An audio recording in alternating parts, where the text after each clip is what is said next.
Namo Buddhaya. Welcome to another video. Today, let's talk about war. Now, 2-3 months ago, we have seen a lot of things in this world that is happening, right? We have seen people get killed, people get murdered, nations destroyed. And there are a lot of things has happened, and it is happening even for today. So in this video, I'm not going to talk about who is wrong, okay? Because so many people are trying to justify each other and say that they are wrong and we are not wrong, okay? But they will never come to one conclusion, who is wrong, and they will never find it. Today, let's talk about why it is wrong. So what Buddha said about war. One thing that Buddha said about war, listen to this carefully. This is very wise. The Buddha said, Jayang verang pasavati, dukkhang seti parajayo, upasanto sukhang seti, hitva jaya parajayo. The victory gives rise to hate, and the defeated dwells in pain. Once you give up both victory and defeat, then you will be happy forever. That is what Buddha said. Now, what does it mean? When you try to win over someone, when you try to find that victory, it gives rise to hate. The defeated person will hate you. Okay? And the defeated person will dwell in pain forever. Okay? So when you try to win over someone, when you try to win over a nation, what will happen? It gives rise to the hate. People will start to hate you. And also, you create the pain in this world. So what Buddha says is, give up both defeat and victory and focus on yourself. Focus on winning on yourself. Once you focus on yourself, you try to win your ego. Win over your ego. You try to destroy your ego. The Buddha said this, more than fighting 1,000 battles, okay, more than doing 1,000 battles and winning 1,000 countries, the best thing that you can do is to win yourself, conquer yourself, and defeat your ego and that unwholesome things in your mind. When you focus into yourself and when you try to win yourself, you will never harm anyone and it will never give rise to hate. Okay? So in this world, people try to solve the problems through hate, through wars, through hurt and through pain. But it will never be solved. There is no any single problem that is solved by anger, by the pain, by hurt, by wars. Look at the world, okay? Throughout this human history, we have been through a lot of wars, but none of those wars have been solved through the war. The Buddha said, Nahi vere na verani sammanti da kudachana. Avere neja sammanti esa dhammo sanattano. The hatred will never cease by hatred. You cannot never end hatred. You will never be able to end hatred through hatred. Okay? You will never be able to end wars through wars. Okay? Avere neja sammanti esa dhammo sanattano. If you need to solve a problem, if you need to end hatred, if you need to end a war, the only way that you can do is to not to do wars, not to hate each other, and by forgiving and by letting go. So if you need to solve any problems in this world that gives rise through hate, you need to let go and you need to forgive. At any point in your life, you have to forgive if you need to solve these problems. And then you will find the peacefulness. Now, the Buddha said, if you need to end the hatred, you need to forgive. You need to let go. That is an eternal law in this world. So keep this in your mind. So let's wish to all the people who are suffering from wars and anger and hatred, may all of them be happy and peaceful forever. Namo Buddhaya. Namo Buddhaya. Welcome to another video. In today's video, I'm going to share a wonderful story with you. Now, in the Buddha's time, there was one monk whose name was Wakali, and he had this little habit of visiting the Buddha and looking at his face all the time. Okay, while the Buddha was teaching all the sermons, he was looking at his face. Okay, he was not paying attention to his teachings. Now, Buddha noticed this, and then the Buddha asked, Wakali, what are you doing? Then this monk said, Oh, Venerable Sir, I'm looking at your face, a beautiful and serene face. When I look at your serenity, when I look at your beautiful face, I feel so much better. I feel so much happy and peaceful in my mind. Then the Buddha said, Oh, Wakali, what is the purpose of looking at a body that is decaying? A body that is filled with so many disgusting things. Wakali, remember this. If you want to see the real Buddha, you have to see it through my teachings. The Buddha said, the one who sees Dhamma, his teachings, sees the real Buddha. Now, this advice shows us that if we want to see the real Buddha, what we have to do? We have to see it through his teachings. Okay? That means we have to apply his teachings to our life. His kindness, his compassion, his generosity, his patience, all those qualities to our life. When we apply these qualities and when we practice the Buddha's advices in our life practically, we can see the real Buddha and we can understand who the Buddha is. Okay, so that is why in Buddhism, a huge focus, a major priority is given to practice. In each and every discourse and in each and every advice in the Buddha says, practice this. Apply it to your life. Apply it to your practical life and see how you can do it in your daily life. Okay, that is why in Buddhism, every teaching, every practice, and every advice is applicable to our practical life. When Buddha says to practice love and kindness, he does not come up with only just idea of loving kindness. He teaches us how to practice it. Okay, how you can practice in the times of adversities. When he teaches about the compassion, he teaches us how to practice this in your daily life. So, if you want to see the real Buddha, then what do you have to do? You have to see it from yourself. Okay, apply the Buddha's teachings to your life, and then we can identify who the Buddha was and his qualities. It is same like you are identifying your parents. Okay, now if you see a picture of your parent, maybe like your mother or father, if you see your father or mother's picture, then you identify, this is my mother and this is my father, not only through the picture, but also through his qualities, okay, through their qualities, through the help and the care that they have given to our life. So in the same way, we have to identify the Buddha and we have to see the Buddha through his teachings, through practicing those teachings in our practical life. So here's the answer for this question. If you want to see the real Buddha, you got to practice the Buddha's teachings. So keep that in your mind. Namo Buddhaya. Namo Buddhaya. Welcome to another video. Do you know how can we stop a war?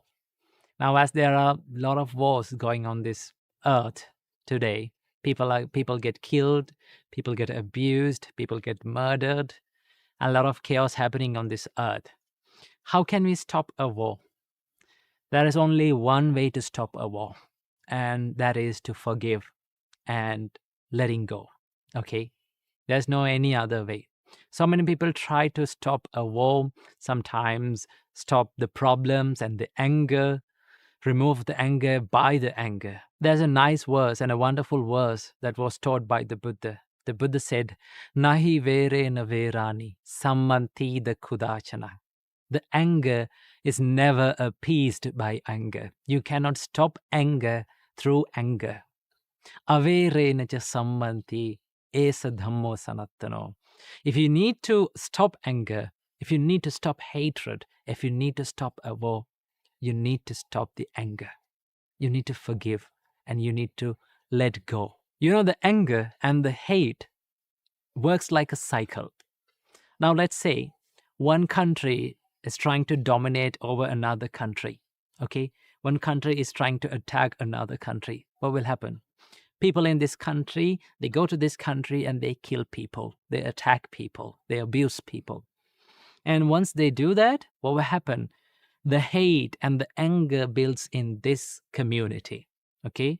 So how they can remove their anger, how they try to take the revenge, they get into a group where they can revenge. So what they do is they get into an army, maybe a group of people who try to invade the other country, and they join to that army to take the revenge, and they go to this country and they kill these people in here, and they get killed, they get abused. Okay, and what happens? Then the hate is building up in this world, this country, this community. And what happens after that? These people who left behind, they get into to a group of people who try to invade this country again, and they try to invade this country again, try to kill these people again. So this works like a cycle, and you will never be able to get out from that cycle if you did not choose to forgive. Okay, people think that you can end a war through a war, but it is not working in that way. You may be suppressing a war. Okay, you may be suppressing a country. Okay, you can keep a country under control and suppress those people for a little bit of time, maybe 10 years or 15 years. After 10 or 15 years, again, people who needs to take revenge, people who had that inner hate within them, they will come and they will attack the other country too. Okay, look at the history. Just study his history. Not a single country has ever been benefited through war. Okay, that is why there's a saying like this: you can build the destructed buildings. When it comes to wars, buildings are being destroyed. You can build them, you can rebuild them. Okay, you can build the friendship between two nations after some times. You know, the people who became angry will be friends again. But there's one thing that you cannot do, and that is you cannot give life to the dead people who died from the war again. You will never be able to give the life back to them. Okay, that is why war is not a good thing for any country. War is not a good thing for this humanity. Okay, somehow, if we need to stop the war, we need to forgive, we need to let go, even though it is difficult, even though it is hard. I know forgiving is not easy. It is really, really difficult.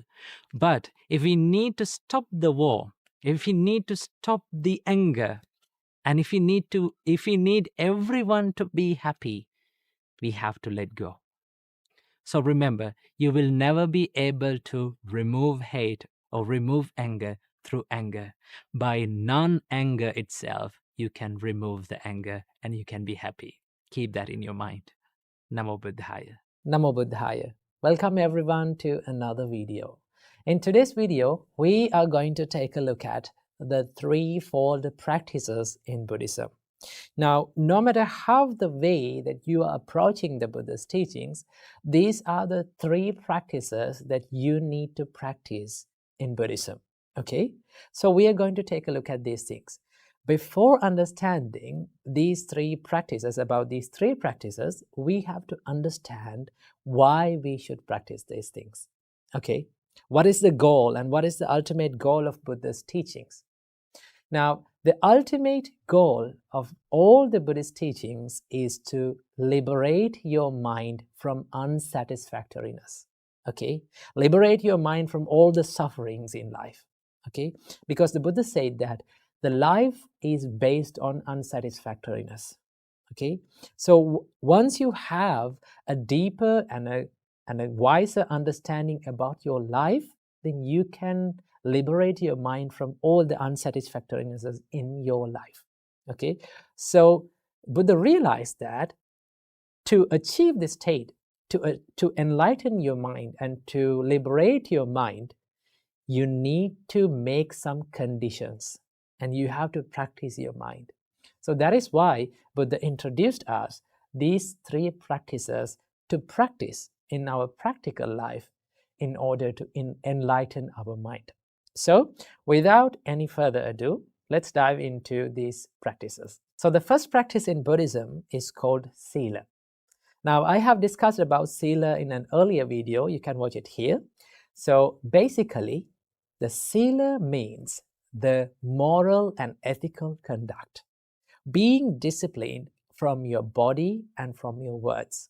Okay, so once you practice this Sila, you can be disciplined from your body and from your words. Now, Buddha understood that when we are living with people, the way we behave, right, the actions that we do from our body and the words that we speak will impact the lives of other people as well as us. Okay, it will impact the life of ourselves, the way we behave and way we speak, and also it will highly influence the others' lives too. And that is why Buddha said, purify your conduct. Do wholesome things from your body and from your words. So Sila helps you to practice the verbal and the physical conduct in a moral and a more ethical and wholesome way. Okay, so in Sila we have precepts. Basically, for lay people like you, you have 5 precepts that you can protect. Okay, the first one is abstaining from killing beings. The Buddha says that stay away from killing beings. In that way, you become disciplined from your body. Abstaining from stealing. Do not take others' possessions without their permissions, without the permissions of themselves, with the stealing mind. Okay, once you protect that, you be disciplined from your body. And Buddha said that stay away from sexual misconduct. When you abstain from sexual misconduct, you become disciplined from your body. And the Buddha said, stay away from lying. Be disciplined from your words. Do not break the trust of others from your words. And finally, Buddha says, stay away from intoxicating your body. Okay, do not use intoxicants and other drugs. It will lead to harmful situations and harmful consequences in your life. So basically, Buddha introduced us these 5 precepts to protect in your life. When you observe and when you protect these 5 precepts, you become disciplined from your body. Okay, so that is why Sila helps you to be disciplined, to live a disciplined life. Why we should live a disciplined life? We should live a disciplined life to stay away from regrets.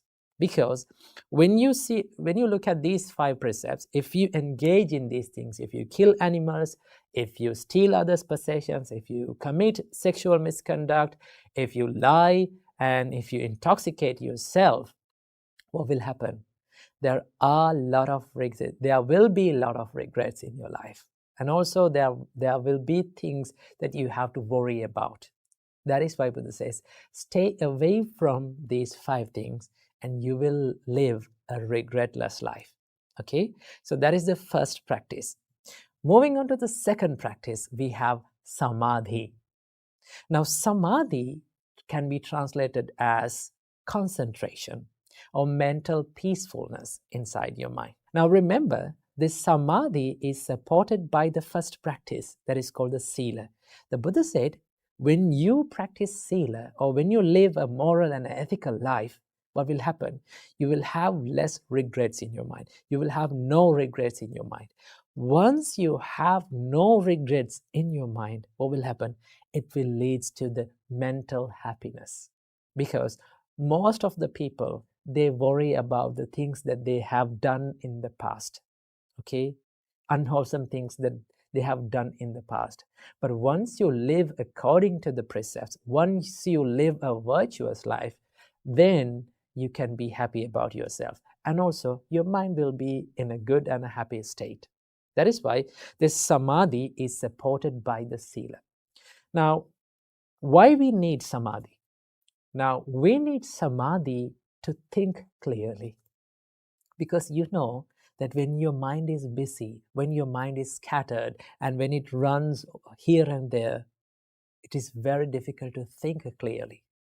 Now, Buddha considered that thinking clearly and thinking freely is a great benefit to understand the reality of your life. And that is why we need to practice samadhi. For practicing samadhi, Buddha introduced many meditations. So one type of meditation is called samatha meditation.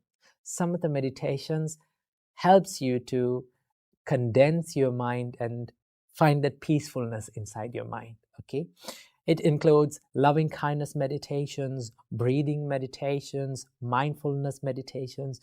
All those meditations will help you to achieve a peaceful and a calm life. Okay, so but remember this, to achieve a peaceful and calm life, we have to focus on living a virtuous life, living a disciplined life. Keep that in your mind. So let's move on to the third practice, and this is the final practice in Buddha's teachings. That is called wisdom, or panya in Buddhism. Now, so many people think that knowledge is wisdom. Always remember, knowledge is a part of wisdom, but it is not the wisdom. Now, Buddha explains that you must achieve wisdom from three means, from three types of wisdoms. The first type of wisdom is called Suttamaya Panya.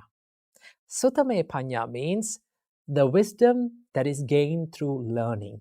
Okay, you can learn, you can read, and you can listen to sermons, right? That is called the knowledge. Of course, wisdom has a part of knowledge. And also the second type of wisdom is called Chintamaya Prajna.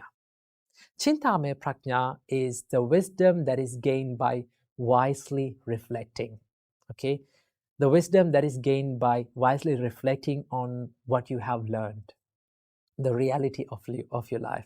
When Buddha teaches about the reality of the life, when Buddha teaches about the impermanence and the reality of all the things, you have to wisely reflect on it. Okay, you have to think upon it.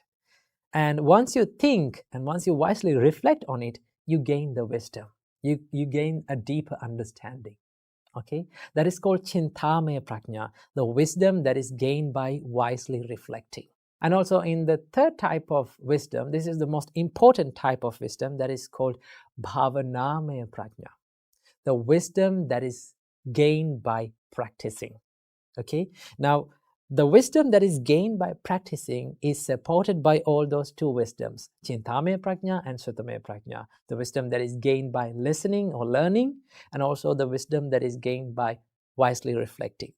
Now Buddha says, when you learn and when you think and when you wisely reflect on it, then you can apply it to your practical life by doing meditations, by doing it practically. Okay, many of the people believe that Bhavanamaya Prajna is only based on meditations. No, Bhavana does not mean only the meditation. It gives the meaning of development or practicing. Okay, so you have to look, how can I apply these Buddha's teachings? How can I practice these things in my practical life? Once you do it, your wisdom will be developed. That is how you practice the wisdom in Buddha's teachings. So basically, these are the three main practices in Buddhism. Sila gives you the ethical and wholesome bodily and verbal conduct. And Samadhi will help you to develop a concentrated and a calmer and a peaceful mind. And Prajna gives you a deeper and a wiser understanding about the reality and our existence and all the experiences that we go through in our life. Once you practice these three practices, you will be directed. Your life will be focused on liberation. Your mind will be well prepared for the liberation and to a deeper understanding about the life. So these are the three practices that we practice in Buddhism. Try to practice these things and try to apply it to your practical life. Wish you all happy and a peaceful life. Namo Buddhaya. Namo Buddhaya. Welcome to another video. In today's video, we are going to discuss about how can we clear our mind. Now, so many of you complain when I'm meditating, when I'm studying, there are so many thoughts popping inside our mind. I cannot stop it. I'm worried. What can I do? Well, the reason for this problem is we are looking at the meditation and we are looking at our mind in a wrong way. Always remember, meditation is not about emptying your mind. Okay? You can meditate while having thoughts inside your mind. That is the most wonderful thing about meditation. You don't want to empty your mind. You don't want to close the mind and let not other thoughts come in. No. Okay? Just try this to yourself. If you try to stop thoughts, what will happen? The nature of your mind is it will generate more thoughts again and again. Okay? That is the nature of your mind. Because we don't know that trying to stop thoughts is also a thought.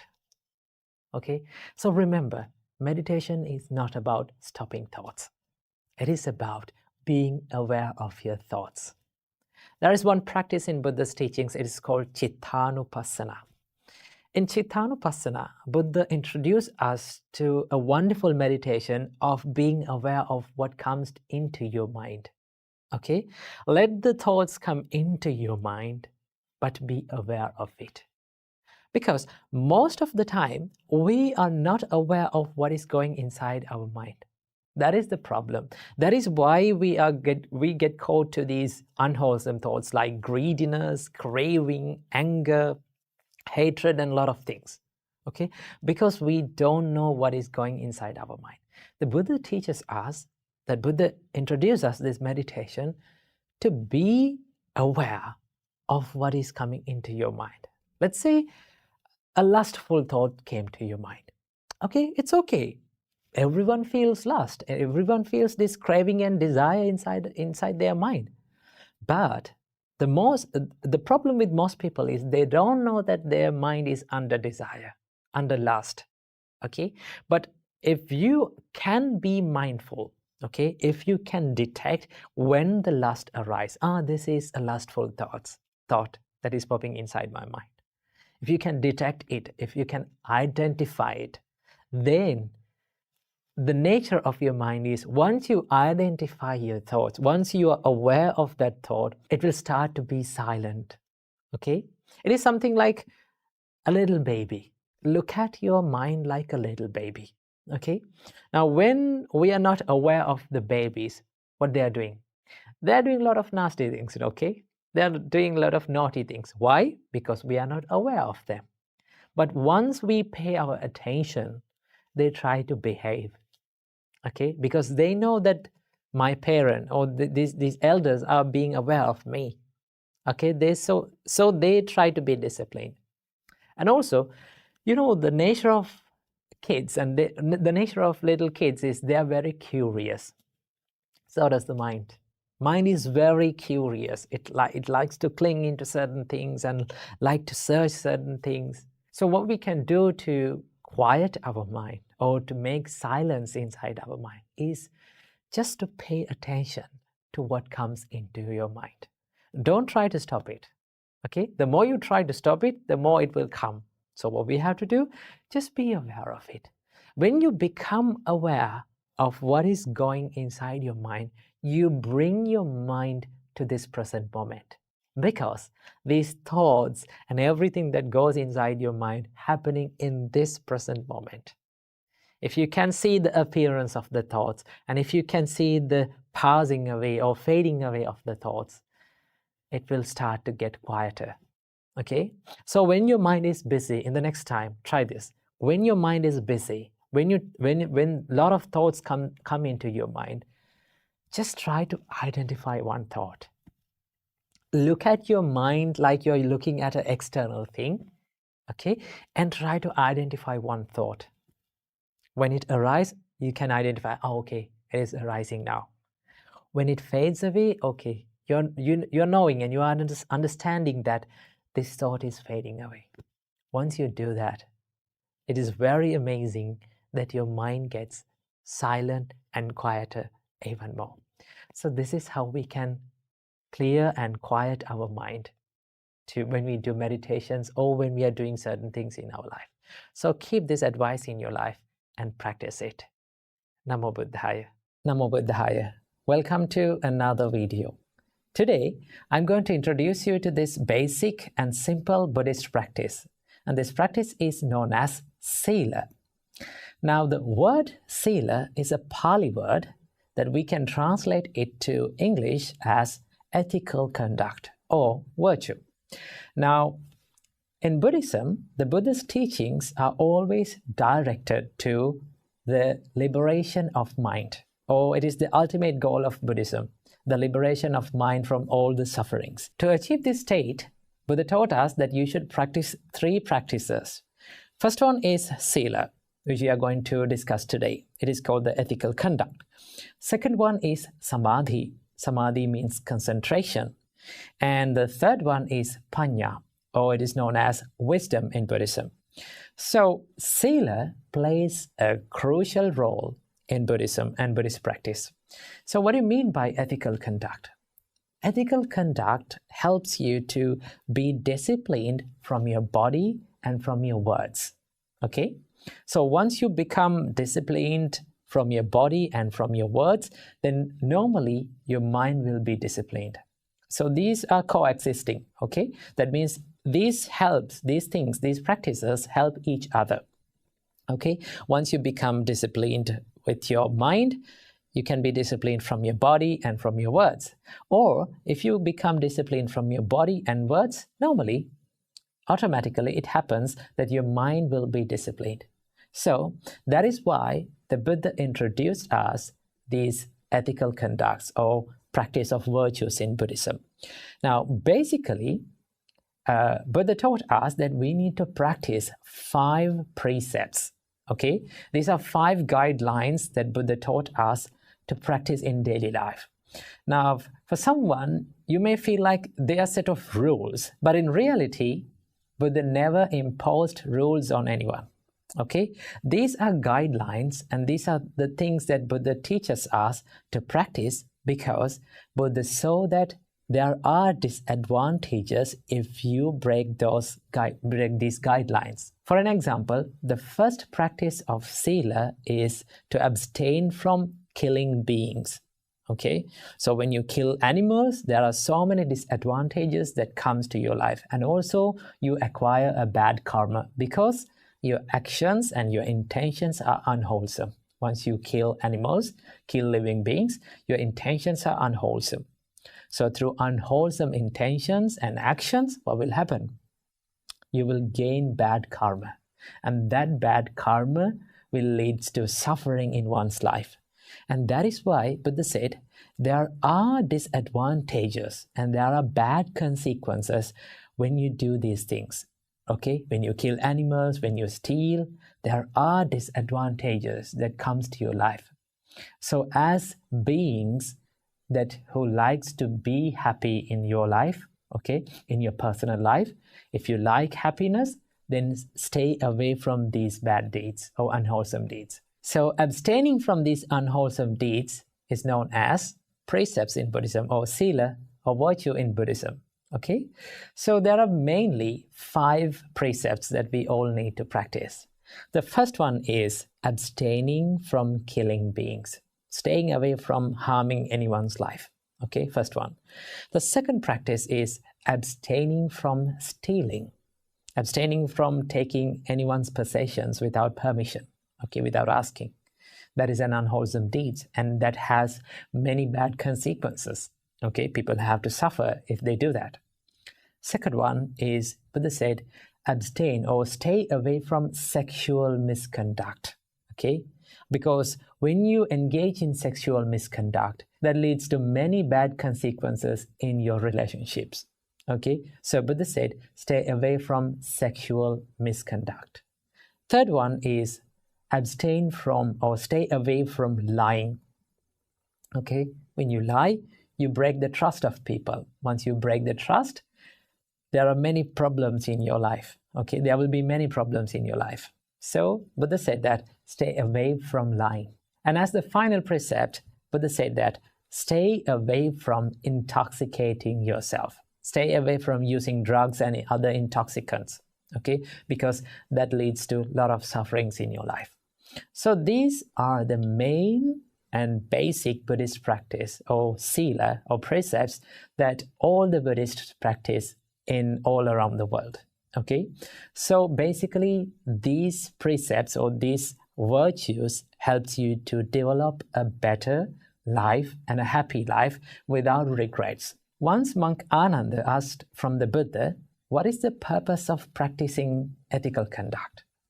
Then the Buddha said, you should practice ethical conduct to stay away from regret and remorse in your life. Now, if you look at these things, if you look at these 5 precepts, killing, abstaining from stealing, abstaining from sexual misconduct, abstaining from telling lies, abstaining from using intoxicants, if you do these things, what will happen? At the end of this deed, there will be nothing but the regret. Okay, you end up regretting yourself, like, why did I do that? Okay, so Buddha said that that is one of the major harms to your life, to your spiritual life, for someone who is engaged and for someone who is seeking the peacefulness in your life. So Buddha said, practice a virtuous life and a clean and a pure life to be happy inside. Once you know that you are happy and you are clean and pure in your mind, in your character, then it will give you a big happiness to your life. So that is why we need to practice these virtues.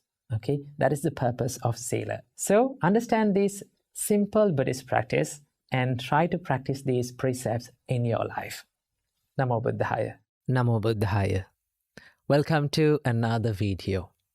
In today's video, we are going to discuss about another good quality that we all need to practice in our life, but we often forget this to practice. Now, what is this? It is called mudita.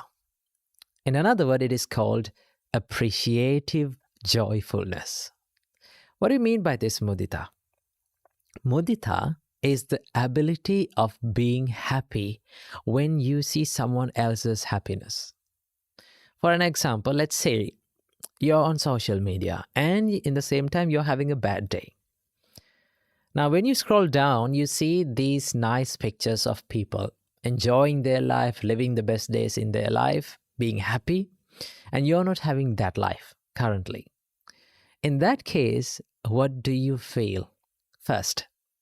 The first thing that we feel is we feel down about ourselves. We think like, my life is terrible. My life is worse. Okay? And the next step is, for some people, they feel a little bit of angry about those people. And that is called envy. Okay? So the Buddha teaches us to practice mudita to avoid jealousy in your mind or avoid envy in your mind. Okay? So how to do that? This is a very simple practice, but to get used to it is very, very difficult, because for a long period of time, we have practiced this envy in our mind. Okay? You know, the nature of mind is the more we practice something for a long time, it gets normal. Okay? It gets easier. That is why we are so good at these evil things like, you know, being angry, okay, being jealous, being distracted, okay, and being envious on others. That is why we are so good at those things. The Buddha teaches us to practice as a daily practice this practice of mudita, being happy on other people's happiness. Okay, let's say now you're seeing someone who is better than you, okay, more successful than you, more pretty than you, more clever than you. Let's say you're seeing someone like that. The first thing that you have to do is you have to wish the well-being of them, right? Think like, may they be successful even more. May they be happy even more in their life. You have to wish this from the bottom of your heart. You have to mean it and you have to feel it. Okay? When you do that, you feel happy. Okay? You don't feel the discomfort of envy. And also, in the same time, when you generate these mudita, thoughts of mudita, you generate a huge power in your mind to heal your mind and to be successful in your personal life. Okay, that is the power of mudita. Being jealousy, being envy on someone's life will never help you to be successful. Okay, will never get you anywhere. One of the things that my teacher has taught me in my life is that don't be jealousy on someone's life, because jealousy will never help you to be successful. Okay, jealousy will never help you to thrive and be more productive, and it will keep you in the same place. Okay, without being successful, keep you in the same place, and it lets you to be angry on other people. So what we have to do, whenever we see some people who are better than us, we have to think that may they be better than us even more. Okay, may they be happy in their life even more, and that is called mudita. Okay, you can do, and you can start this practice from the people who are around you. Okay, there are people around you in your home, in your family. Start from them. Okay, wish the well-being of people around you. Okay, wish the well-being of your neighbors, your people who are in your city, your classroom, your school, your country. Okay, if you can spread those thoughts of mudita, you try and say this, you will feel much better in your heart. Okay, even when you feel down, and even when you are in your bad days in your life, you can be happy about your life, because you are not comparing your life to other people. The reason why we feel jealousy and envy in our mind is we are constantly comparing our life to other people's life.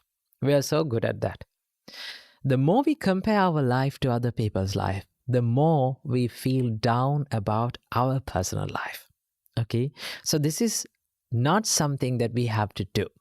Okay, instead of harboring jealousy and envy in our mind, the Buddha teaches us, practice the thoughts of mudita. Be happy on seeing other people's happiness. When you practice this, you will feel a big difference in your mind. Okay, and you will feel a big success in your personal life. So remember, mudita is the best medicine for the envy and jealousy in our mind. Namo Buddhaya. I know it is very difficult to forget the past memories. I know it is very difficult to forgive yourself for the things that you have done in the past. But at the end of our life, at the end of our day, what we all need is nothing but just the peace in our mind. But in order to find that peace, we need to let go of that past memory, let go of that things that hurt us. But how? Is there a way to find that peacefulness within our mind? Well, let's discuss about it in this video. If you look at the past memories, I heard this nice quote about the past memories. It says, thinking about and worrying about past is like dragging a boat on a dry land. Okay. Now, where we can use the boat, we can use it on water. But if you try to drag that boat onto dry land and take it with you to wherever you go, what will happen to you? It will become a burden to you. It will hurt you. It is so heavy. And there is no use in the same place, right? You cannot use the boat on the dry land. Okay? Holding on to past memories is also like that, right? There's no use of it, right? We're not letting that past memory to be in the correct place. We're taking it to wherever we go and every place that we go, and it will keep hurting us. So what we can do to forgive ourselves and let go of that past memory? Well, there are certain things that you can do. One of the most important things that you have to realize in this world is that not everything in this world is totally under our control. There are people around you, okay? There are things around you. There are certain things that is happening around you, but not everything, not every one of them is totally under your control, okay? We have to deal with it, but it is not out, it is out of our control. How people treat you, you cannot do anything about it. How people think about you, you have no control over it. How people talk to you, how people behave in front of you, the things that is happening in this environment, in the nature, there are things that is out of our control, okay? If we try and if you realize that this is the truth, okay, I cannot do anything about it, should I worry about them? Then you come to the conclusion that I don't want to worry about it because it is out of my range, okay? So this is one reality that you have to understand. The world is not totally under your control. Why? Because we are so busy in our life trying to control the things that are around ourselves that are out of our control. Okay? So realize that not everything is under your control. And the next thing that you have to do is, this might surprise you. Now, a lot of people are trying to forget the past memory. Okay? I would say, don't try to forget past memories. Okay? Don't try to do it. What will happen if you try to do it? The more you try to forget something, the more it will haunt your mind. Isn't that true? Just do it practically, right? Try to forget something, it will come back to your mind. Okay? I would say, rather than trying to forget the past memory, I would say, let it fade away from your life. Okay? Let it fade away. How to do it? Fading away is happening with time, okay? It takes time. It's something like healing a wound, okay? To heal a wound, it takes time, okay? So what we have to do is we have to give less attention to that memory, okay? Now, most of the time, what happens in us is when past memories haunt us, we give so much attention to it. We give so much awareness to it and think like, this is the biggest tragedy in my life. This is the biggest mistake that I have done in my life. Now my life is worse, okay? The more we give attention to something, it will grow. That is the nature of the mind. The Buddha said, the more you give attention to something, these kind of thoughts come again and again to your mind. So what we have to do is give less attention to it. But how? Okay. Now, so many of you say it is very easy for you to say that give less attention to it. But it is very difficult. I know it is very difficult. But there's one thing that we can do. We can identify that thought as a thought. Okay. Let's say these past memories, they are always the thoughts inside our mind. Okay. And also there are certain good memories and happy memories. All of them are just thoughts, okay? The only difference between these hurtful memories, past memories, and the good memories is the way we look at that thought, okay? The perspective towards that thought. If we can identify, this is just a thought, there's no difference, okay? It will come to our mind and this will fade away and this will pass away with the time. So I must give some time to my mind to let my mind heal. When you do that, the past memories will start to fade away little by little. Why? Because you are giving less attention to it. Okay? Then there will be a day that comes, then you come to a conclusion and you will realize that these past memories are no longer hurting you. Okay? In my life, I had bad memories, okay? The reason why I'm telling this is because I've been in the same situation as you guys, okay? There was so many past bad memories and mistakes that I have done in the past, but when we give less attention to that, it will fade away, okay? Then you will be okay with those past memories. So that is what I have to share with you in this video. So just let your past memories fade away from your life. Learn from your past, learn from your tears, and let your tears water the seeds of your future success. Keep that in your mind. Namo Buddhaya. Namo Buddhaya. Welcome to another video. Today, I'm going to answer a question from the comment section. Now, a couple of weeks ago, I came across this comment asking, how can we make correct decisions in our life? How can we make correct choices in our life? Well, to learn about this, let's take a look at a sutta from the Buddha's teachings.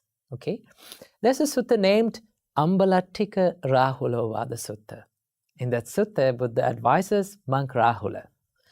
Buddha asks from monk Rahula, Rahula, what do you think about this? What is the purpose of the mirror? Then monk Rahula says, the purpose of the mirror is to check our reflection, sir. Then the Buddha says, same like that, whenever you are going to do anything from your body, from your mind, from your words, you have to do it after repeatedly checking on it.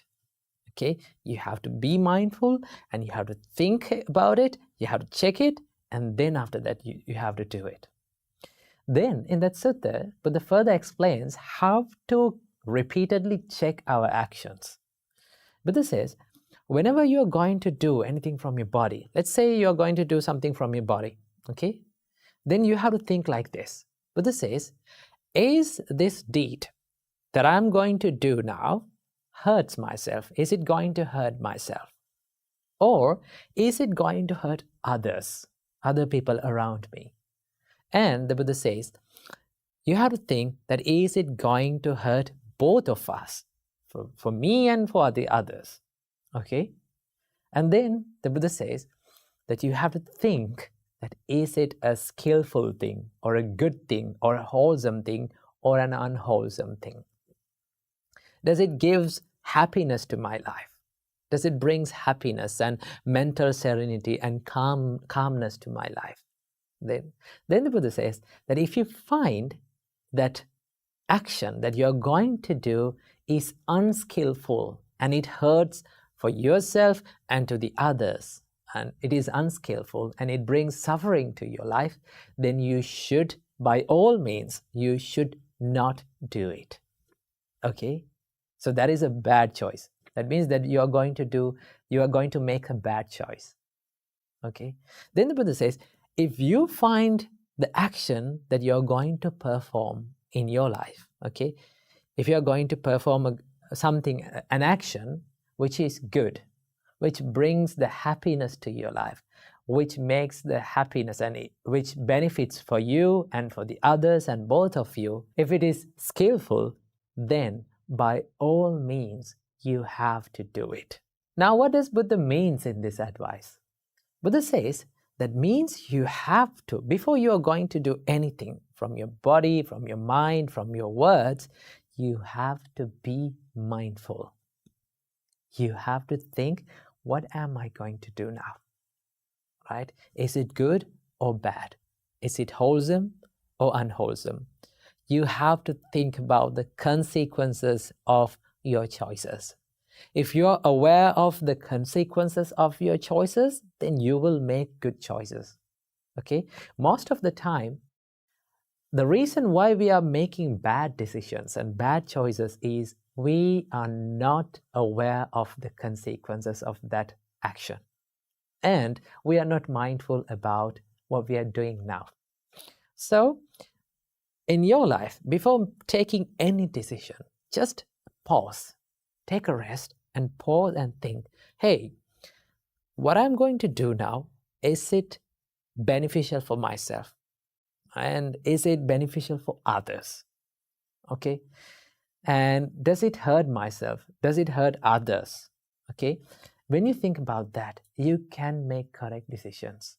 Okay? And you have to be brave enough to choose the harder path, difficult path, because making correct decisions and doing good things is not an easy task. It is always difficult. Although it is difficult, if you practice it, if you constantly do it, no matter what happens, you can bring the happiness to your life. So the best thing to do to make correct decision is to pause first, okay, and think about it, repeatedly check on it, and be mindful, and consider whether it is going to be beneficial for my life or to the others, and then make correct decisions. That is how we make good choices and correct decisions in our life. So that is what I have to share in this video. So I wish you all, may all of you be happy and safe forever. Namo Buddhaya. One of the questions that people ask from me is that they ask, is it easy being a monk? Well, I give them the answer, no, it's not easy, right? So many people think that after becoming a monk, all the problems will disappear like you're floating on a peaceful cloud, you know. Trust me, it doesn't happen, right? Monk's life is difficult, as same as any other life, right? It is not easy because if you look at our life, right, where no matter what the life is, right, no matter what level of life is, there will always be difficulties, problems, challenges. That is the nature of life. That is what the Buddha said to us. The Buddha said that is the first noble truth. What is it? Dukkha. Where there is birth, there is dukkha. There is this unsatisfied nature. There is this suffering. There is this nature of unsatisfaction, dissatisfaction. So you may think, if you're thinking that after becoming a monk, all the problems will disappear. It's not, it doesn't happen, right? But here's the thing. Yes, there is some part of the problems that you face as a householder. After becoming a monk, they will disappear, right? That is made from this lifestyle itself, right? For an example, as a householder, you have to maintain a family life, right? A family. So that part is not there in the monk's life. And as a householder, you have to have these relationships. You have to have your husband or wife, children. As a monk, you don't have them, right? And also, then as a householder, you will get invited to a lot of occasions, parties, weddings, and all the stuff. As monks, we don't go to the weddings and parties, right? So we live in the monastery. So those kind of problems, those kind of things, they will be removed by the lifestyle itself. But that doesn't mean the lifestyle becomes this monk's life is easier. Because we also have some other duties to do, right? We have also other responsibilities to do. After doing all of those things, there are the things that are easier to do actually. At the end of the day, after becoming a monk, what you're really focusing on is your spirituality, your mind. A monk is someone who is totally dedicated to the spiritual practice, his own spiritual practice, and also the spirituality and the spiritual development of the people around him. So when you work on that, right, you will face a lot of difficulties, a lot of challenges, One of the biggest challenges that we face as monks is to discipline our mind, right? As soon as you become a monk, your mind is not ready to become a monk, okay? I always say this for people, that it takes very few minutes to make a monk physically, like become a monk physically. But it takes a lifelong practice to become a monk within, from the mind, okay? So we are on the path of making our mind a monk, okay? So understand that becoming a monk is not easy, okay? Same as any other life. They will have problems. They will have difficulties, right? And also, I would like to say, yes, monk's life is difficult, but monk's life is beautiful. Why do I say difficult? Because there are some difficulties, challenges that you face as any other life. That is one part, okay? And why would I say that monk's life is beautiful is that the lifestyle is made your life to be so much simple. For an example, we don't have much clothes, right? We only have 3 robes to wear, and also we don't have many things that as materials. For an example, we have only 3 robes, and we have only 1 alms bowl, and also a couple of books that we are using, and all the other utensils that we use in the monastery are like they are for the monastery, right? When we leave the monastery, we have to leave them behind and you have to go. The only thing that remains with you that you consider as yours, your materials, is your 3 robes and some couple of books, and also your alms bowl. That is the only thing that is remain. So the lifestyle is made to make your life so much simpler, okay? And the practices that we do, the monastic practices that we do, is made to make your life so much simpler and easier. And the precepts that we follow, that was given by the Buddha, the codes that we follow, is made to make the monk's life so much simpler, hassle-free, and more focused into the spirituality. So yes, there is one part of the beautiful part of the monk's life. Okay, that is beautiful. And the other part that I love to enjoy in monk's life is that being a monk, you get the opportunity to meet so many people, right? Being a preaching monk, I get this opportunity. I'm very lucky to have this in my life. I get to meet a lot of people. I get to meet a lot of people, and I get to talk with them, right?